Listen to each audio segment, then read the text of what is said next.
তো এখানে আমি দেখলাম হয়তো অনেকেই ছেলেরা পরীক্ষা দিয়েছ।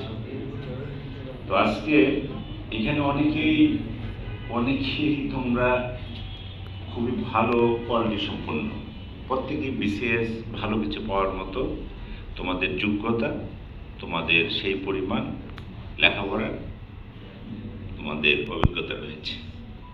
কিন্তু বাংলাদেশের সুযোগের স্বল্পতার কারণে অনেক সময় দেখা যায় যে এই সুযোগগুলো আমরা ধরতে পারি না। এক্ষেত্রে আমাদেরও কিছু ত্রুটি থাকে, যেমন আমাদের যেরকম চেষ্টা করা দরকার সেই পরিমাণ চেষ্টা হয়তো আমরা কোথাও ল্যাপস অ্যান্ড গ্যাপস থাকে, সেই জন্য হয় না। আমি উন্নতি করবো জীবন থেমে থাকে না, জীবন একটি চলমান প্রক্রিয়া। কোথায় যে সাকসেস, কোথায় ব্যর্থতা, সেটা কিন্তু তুমি শুধুমাত্র বিসিএস হলেই যে তুমি সাকসেস সেটা বলা যাবে না, এটা বলা যাবে না।